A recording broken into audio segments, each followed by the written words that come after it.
Yeah, thank you very much. Permanent Secretary, Principal Secretary, Dr. Perio Kipsang, the Directorate of PESIC, Teacher Service Commission, CEO, Dr. Nancy Macharia, CEO NEC, CEO KCD, the members of KEPSA who are here, and the KESA, all the principals of our national schools and the schools in Nairobi that are present here, directors in the Ministry of Education and Teacher Service Commission, county directors of Education and Teacher Service Commission, members of the fourth estate, and ladies and gentlemen, I welcome you all to the release of the Form 1 placement results for candidates who sat their 2022 Kenya Certificate of Primary Education examination. During this event, I will also make a few announcements regarding the reports of the 2022 Kenya Primary School Education Assessment and the transition to the junior secondary school level. I will therefore to address the following pertinent issues regarding the basic education subsector in our country.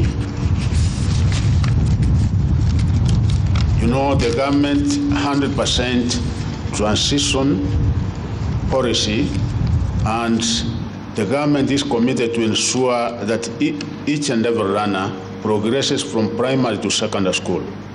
To address barriers to secondary education, the ministry will continue working with the Ministry of Interior and the coordination of national government to facilitate the enrollment of every child in secondary school.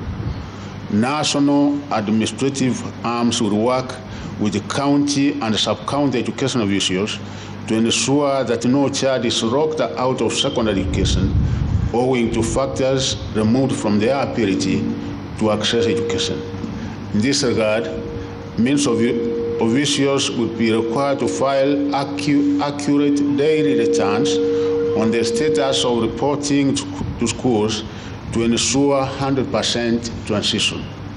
This means that parents and guardians and school managers must facilitate smooth admission of all children to secondary schools.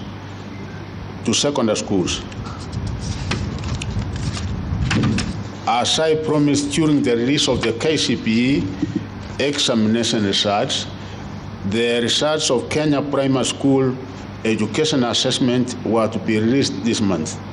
I am happy to announce that the exercise of marking has now been completed and that schools will be able to access the KCPE reports through the Kenya National Examinations Council portal from tomorrow, Tuesday, the 17th January 2023. A total of 1,253,577 learners sat their 2022 KCPE in 32,555 centers across the country. I wish to announce that all these learners will transit to junior secondary school. Given that this is the first time such reports will be available for schools, I direct the Kenya National Examinations Council to collaborate with the Kenya Institute of Curriculum Development and the Teacher Service Commission to assist the schools to properly interpret the reports for learners and parents. I also direct the Council to hold joint discussions with the KICD and the TSC on the national KCPE reports with a view to providing feedback on the CPC curriculum that can inform ongoing curriculum reviews. Junior secondary school. At the junior secondary school level, all the necessary arrangements have been put in place to ensure that all learners join grade 7. The measures put in place include the following. His Excellency the President of the Republic of Kenya, Dr. William Samoei Ruto, has directed that the National Treasury set aside 15,000 per annum as capitation to facilitate free running in all our public schools. In total, the government will spend Kenya shillings 9.6 billion for the runners in a junior secondary school this calendar year.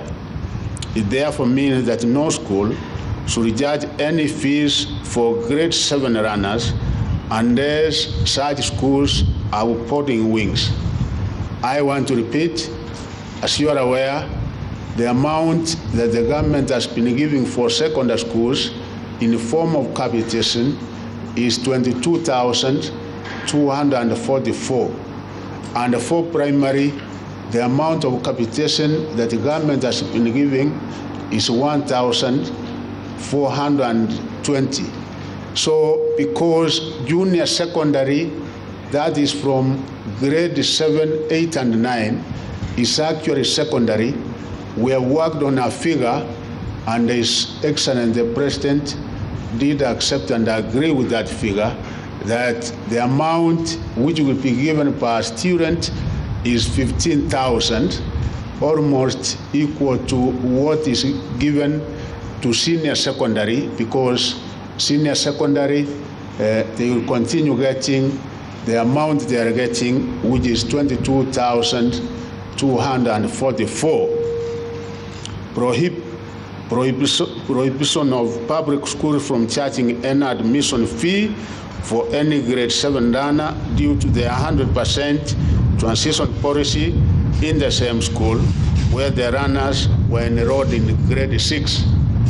And this one will repeat that there will be no school fees payable in any of our public schools, because you know that this is the constitutional requirement that the basic education, primary to secondary, is compulsory and free. The Teacher Service Commission is in the process of recruiting 30,000 teachers, new teachers, the majority of whom will be attending to runners in the junior secondary school level. And in this, we want to assure the country that we have enough teachers. In actual fact, we have quite a number of graduate teachers based at our primary school level, and those teachers that are already in primary schools who are graduates will be teaching in junior secondary schools, and they have accordingly been prepared for the same. And also the number of teachers we are recruiting, a number of them will be graduates who will be posted to junior secondary schools. So the issue of lack of teachers to teach in junior secondary school does not arise, and they have also been accordingly prepared to undertake this particular assignment. Although runners join grade 7 in the schools where they were enrolled in grade 6, there is need to distinguish the junior secondary school section. As I said, a decision has been made that parents and boards of management agree on the new uniforms for junior secondary school runners. So we are also saying that at this particular level, because it is secondary, the uniform will not be the same, and each and every board of management will be able to make a decision as to the color and the type of uniform that students would be required to put on. And of course, as is the case, parents will have to bear the responsibility of buying uniforms for their children. Schools are expected to have a rapid admission process in place for junior secondary school runners through NEMIS. NEMIS is compulsory now that each and every school has to have it in place. An admission register must be in place with the proper induction and orientation program. The Ministry of Education is awaiting the recommendations of the Presidential Working Party on education reforms regarding the curriculum for the CPC to inform any needed changes in the content of all levels of running. As a result, we will be issuing more guidelines on the junior secondary education level from time to time. You remember that we have issued guidelines and we have issued preliminary kind of curriculum that will be used at the open schools. But again, the final one will be made by the Presidential Working Party, which is coming out towards the end of March. Once the report is presented to His Excellency the President the last week of March, we will be able to implement the recommendations that will be emanating therefrom. The Ministry will use the NEMIS platform for efficient and effective management and the monitoring of runners in the school system. In this regard, principals will be required to file accurate daily returns on the status of reporting to schools. To mitigate against weak network coverage, the Ministry has developed an innovative offline admission application for principals which can be accessed through mobile phones. On the same note, principals are directed not to admit students on NEMIS before they physically report to the school. In addition, parents, guardians are encouraged to facilitate smooth admission of all runners to secondary schools by submission of the requisite documents for NEMIS registration. Affirmative action for transition and retention of needy students. The Ministry has been offering support to the needy students through a RIM scholarship. Previously, these efforts were further complemented by other scholarships from our partners from various organizations. In this regard, I wish to appreciate these scholarships and the bursary providers such as Equity Bank, Kenya Commercial Bank, Cooperative Bank of Kenya, National Government CDF. I want to thank the members of Parliament because part of the CDF funds also goes to bursaries, and the county governments who support the achievement of 100% transition. We request them to continue supporting us in this endeavor because it is by so doing that we can be able to ensure and achieve the 100% transition. I take this opportunity to thank well-wishers who have supported at least a student in covering costs of other non-tuition related expenses such as school uniform and personal effects for the needy children. The Ministry shall also strengthen the school feeding and sanitary towels provision programs to enhance retention in schools. Notable is also the Eduafia medical cover for all students registered in NEMIS in public secondary schools. The Ministry has issued fees guidelines for the boarding students to which schools should adhere to. I wish to state that public secondary school fees for the 2023 academic calendar year will not be changed and will remain at Kenya shillings 53,544, while that of county and extra county schools will remain at Kenya shillings 40,555. I want to repeat this, that we are following the Kiremi Mwiria Task Force report, which did come out with the figure that the national schools should pay, and that remains the way it was since 2016 at 53,554, and for county and extra county schools, and for extra counties only those that are having boarding facilities, 40,555. On its part, the government will maintain its capitation per student in all public secondary schools at the Kenya shillings 22,244, and as I said, this is for senior secondary. For lower, that is junior secondary, the figure is 15,000. Parents whose children are enrolled in public day secondary schools should not be charged any fees because the government is catering for all their tuition costs amounting to Kenya shillings 22,244. Parents should report instance of any student turned away for not paying higher fees and other levies to the nearest education office for action. I also wish to challenge parents and guardians to take their obligation seriously by ensuring prompt payment of school fees in boarding schools, particularly those in national and extra county schools who are supposed to pay the 53,000, and those in boarding schools in county that are supposed to pay the 40,000.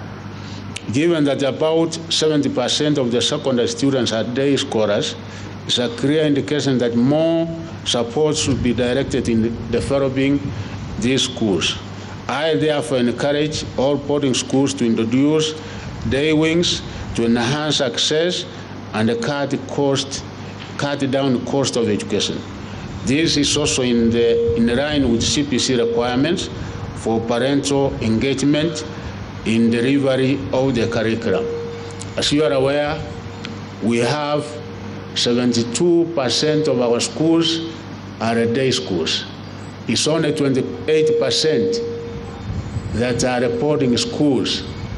And in nomadic areas, we have those boarding schools because of the nature of life in those areas where parents keep moving from one place to another. So as a ministry and as a government, let it clear, we have not said that we are abolishing boarding schools. No, we are not abolishing. What we are saying is that, yes, with 100% transition, I think as we move forward, we also have to expand and provide better facilities for day schools because they are able to accommodate more numbers in day schools. Given that the ministry, in conjunction with other stakeholders, has developed policy guidelines to enhance the smooth management of education. It has been noted with concern that cases of non-compliance with some of these policies negatively affect transition, retention, and the quality of education. School boards of management should acquaint themselves with the existing policies and ensure implementation and compliance. Accordingly, there should be no cases of illegal exclusion, arbitrary suspension, and forced transfers of runners in public schools. I wish to bring to your attention the embassies of His Excellency the President of the Republic of Kenya that all government business delivery mechanisms must be automated. And I think the deadline for all government agencies and all government ministries is supposed to be June of this year.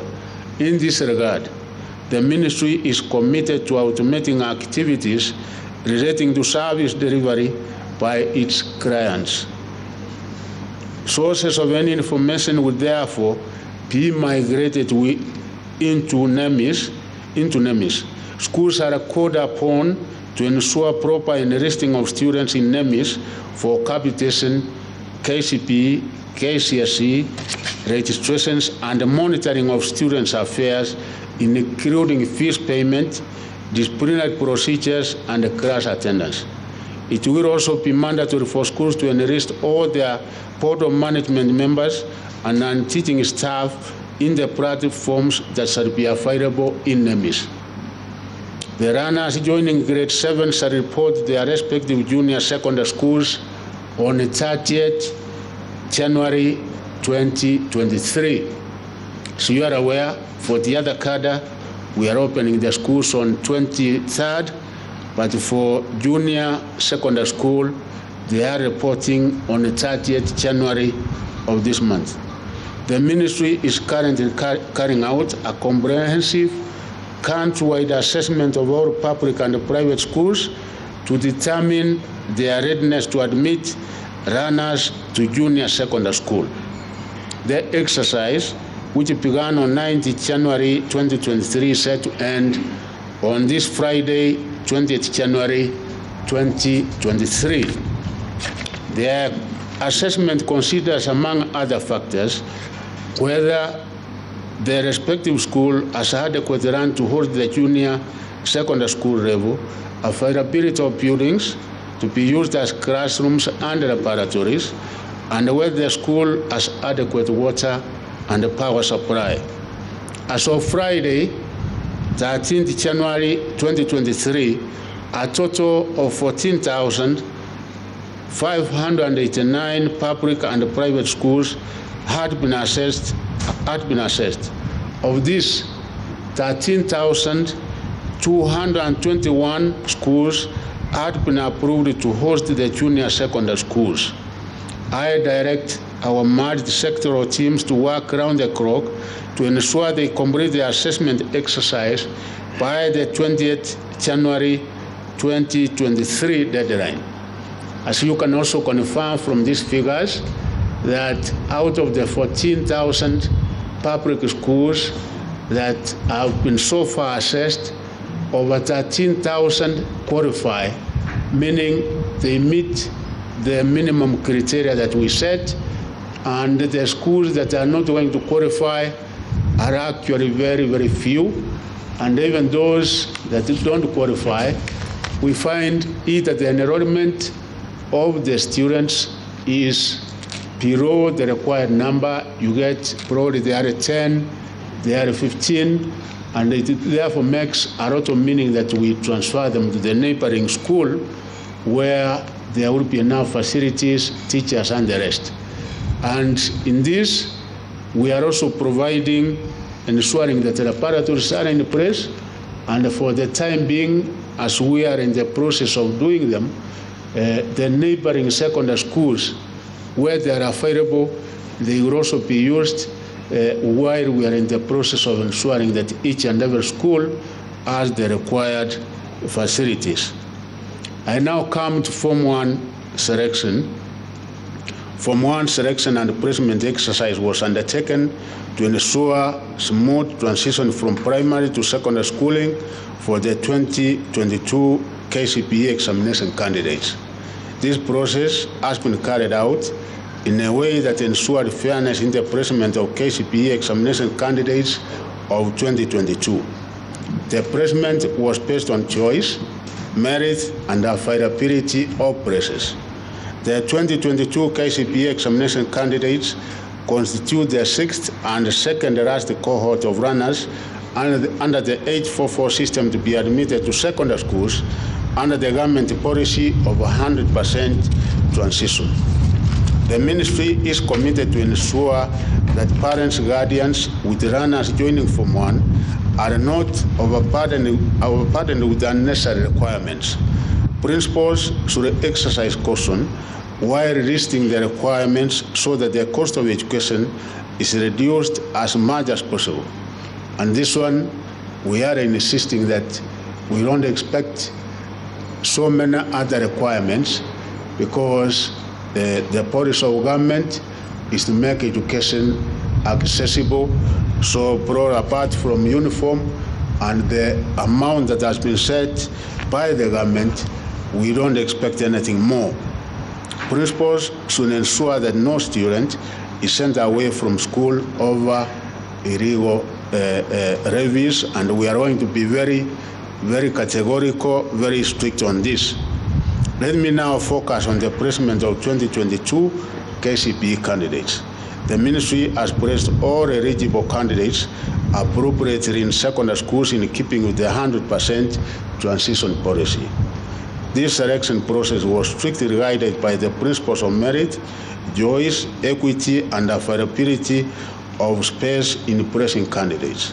This was conducted as follows.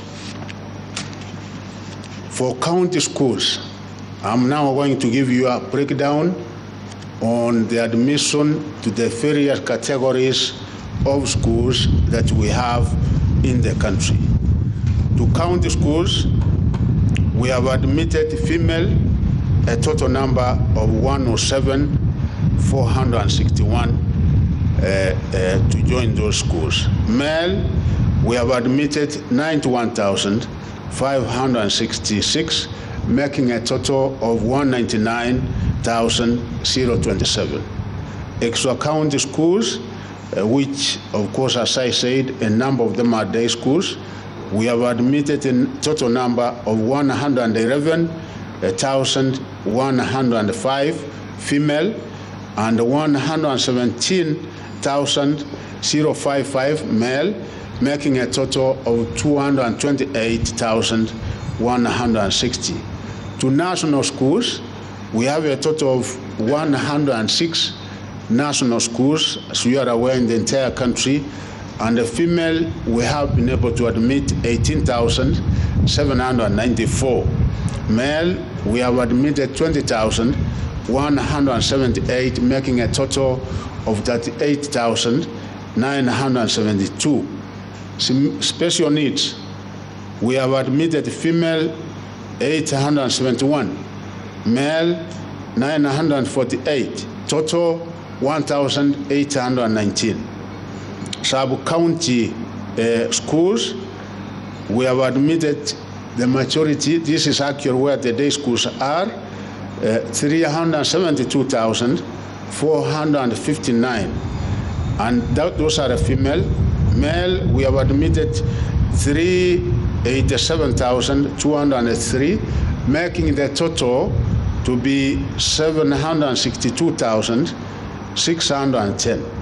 Total admitted in all our schools, female is 610,690. Male, 616,950. So the total number of students admitted in all the 5 categories of our schools comes to 1,230,588, meaning that each and every one of them who did their KCPE as appraised in our secondary schools this year. In the assessment, all countries who scored 400 marks and above were placed in national or extra county schools of their choice. The special needs education candidates were also placed in the regular schools of their preference, while others were placed in special schools based on their disability categories on merit and choice. The ministry has applied affirmative action to achieve equity for children from the slum areas. In this year's selection, 270 students from slum areas were placed in national and extra county schools of their choice. This is in addition to those placed through merit and other criteria.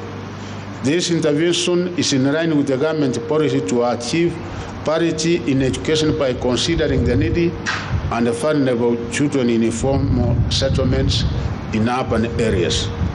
For the first time, the ministry placed 9,019 runners from primary schools located in the refugee camps in public schools.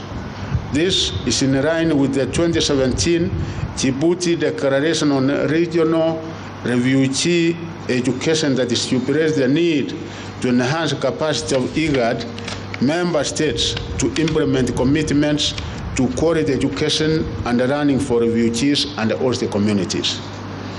The following counties had inadequate capacities according to their candidature as indicated in the table. Nairobi County, number of schools that we have secondary are 109 secondary schools. The capacity to accommodate in those schools is 27,145. The number of candidates we had in the KCPE was 72,232, meaning that we have a deficit of 45,089.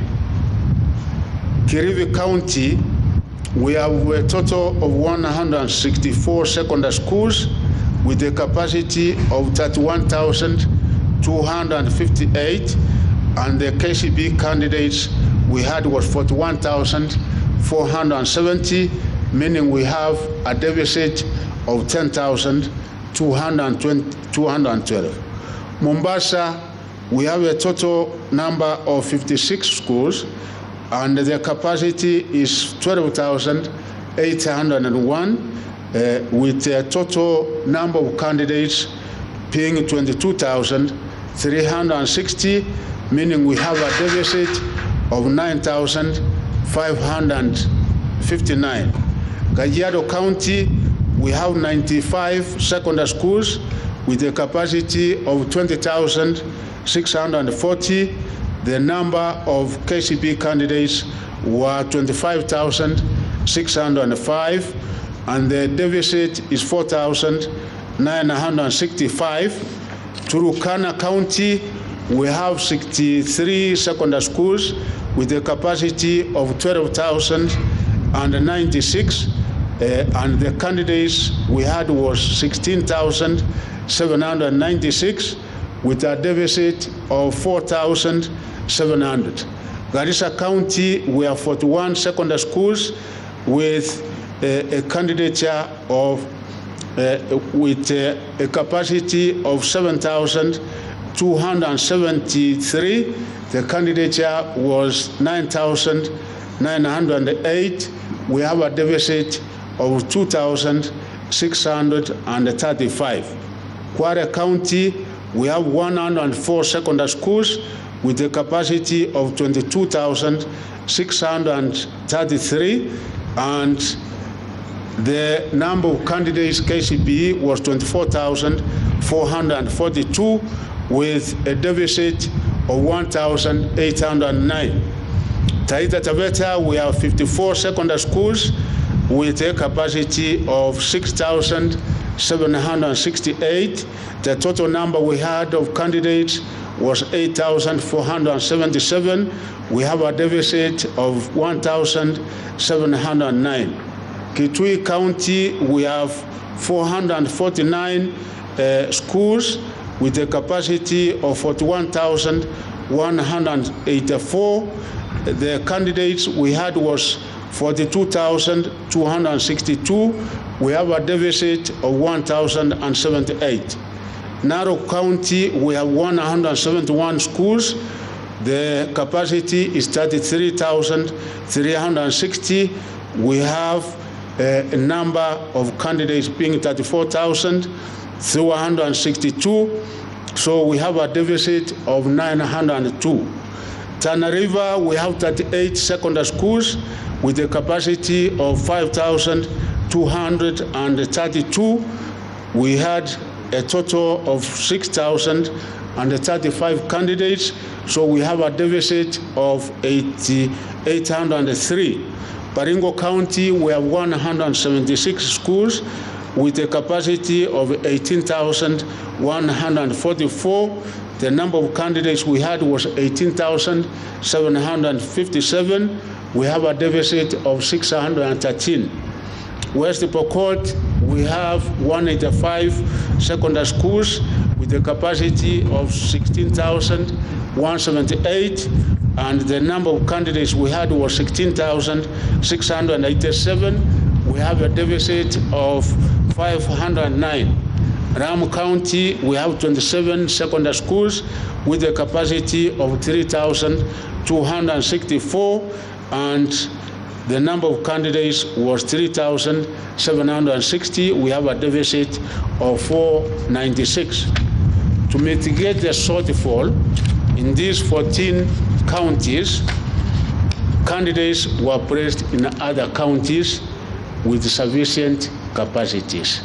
And mostly the neighboring counties where we have enough schools with infrastructure, meaning that even those counties that don't have adequate schools with adequate facilities, we have been able to cater for those students who were not able to get admission within their own counties. The above scenario can be considered an eye-opener to an underlying problem that calls for serious early redress in the wake of CPC. It is against this background that I will take a personal initiative to consult with the leadership from these areas to address this perennial deficit in capacity. I will engage with members of parliament and the county governors so that they know of this problem.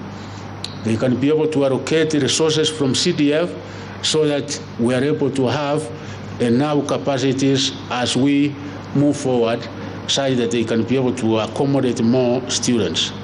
During the selection process, it became clear that a large number of candidates did not receive proper guidance and direction when choosing schools.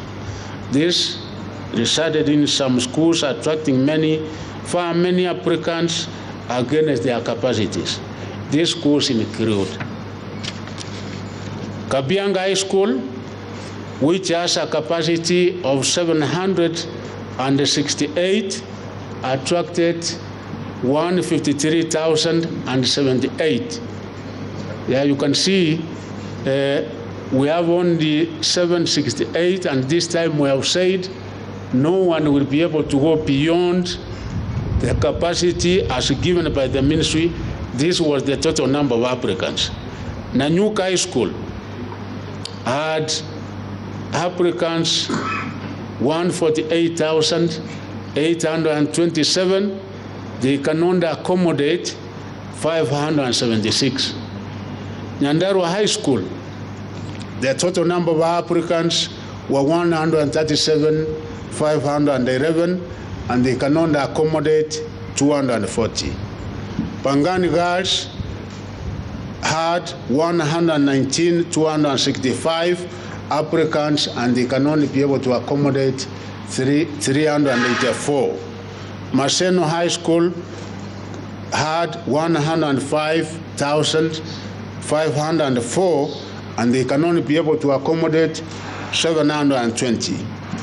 Alliance Girls High School had 104,765, and they can only be able to accommodate 384.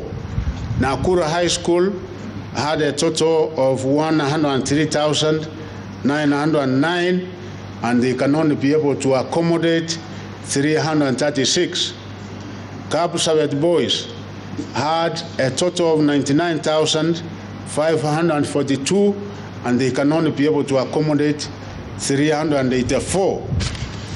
Mangu High School, they have a capacity of 480, and the number of applicants was 98,146. Butere Girls High School, the total number of applicants was 95,550, and they can only be able to accommodate 768. I've taken the 10 top to indicate that there are schools where almost we get so many applicants, and yet the vacancies, the capacity for that school is so few. The results of the above means many candidates will not get their choices, and have to accept that it is not possible to be placed in your dream school. I wish to call upon head teachers and parents to ensure that candidates make wise choices through proper advice. In addition, it was noted that 33,984 students from 2,673 schools did not select any school.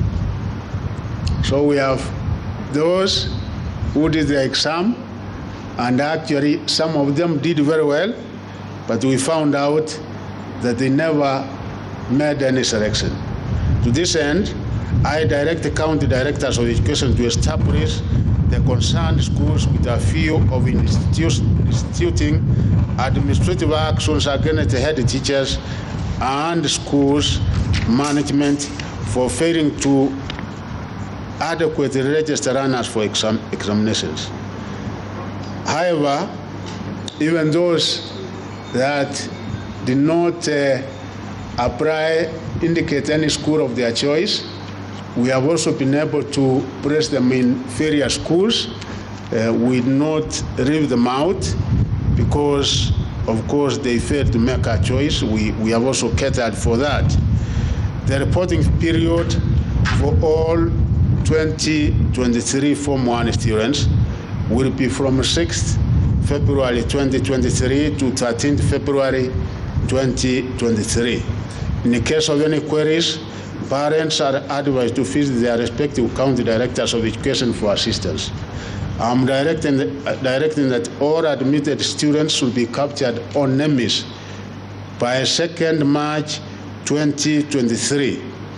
All the CDs are required to ensure compliance with this requirement because it is on the basis of them being captured in NEMIS that as a ministry, as a government, we will be able to give out capitation. As I conclude my remarks, I wish to announce that this year's Form 1 selection was fully computerized from national to sub-county levels. Candidates, parents, or guardians can now access joining instructions that are available online for all categories of schools through the ministry's website, www.education.go.ke. Let me repeat again, the ministry's website is www.education.go.ke. For any queries, you are asked to check on frequently asked questions under Form 1 selection. Assistance may be obtained by writing an email to placement@education.go.ke. Any inquiries, one can be able to send an email and we will be able to respond to placement@education.go.ke. The result can also be checked by texting the candidate's index number to 22263. Let me repeat again. Parents can also be able to get the schools that their children have been taken to by indicating the candidate's index number to 22263. So from right now, as we conclude this, one will be able to know which particular school he or she has been admitted to. Schools will access and download their selection list by logging into the NEMIS platform. So each and every school, may it be a national, may it be extra county, may it be county or sub-county, will also be able to get the list of those who have been admitted into their respective schools by getting into the NEMIS platform. Parents are asked to take their runners to the schools they have been placed in. Those who may not be satisfied may approach desired schools for assistance. I now wish, ladies and gentlemen, to declare the 2023 Form 1 selection, placement and admission results for the 2022 KCPE examination candidates officially released. Thank you and God bless. Thank you very much, members of the press. We thank you for coming over, and I think that is it. We will be able to give you copies of this, and I said we are arranging, we are making an arrangement in a month's time or so, where we'll be engaging you from time to time, because we require to communicate what is happening so that Kenyans can be able to understand, particularly on the junior secondary, that indeed all is well. We require to communicate for Kenyans to understand that CPC is the best way to go, of course, with the necessary amendments that has been done going forward. In case there is a question or two, I'm with my colleagues here. You can ask one question or two. I appears to come. Rosa. And my CEO, Rosa. And where is Ned? Ned,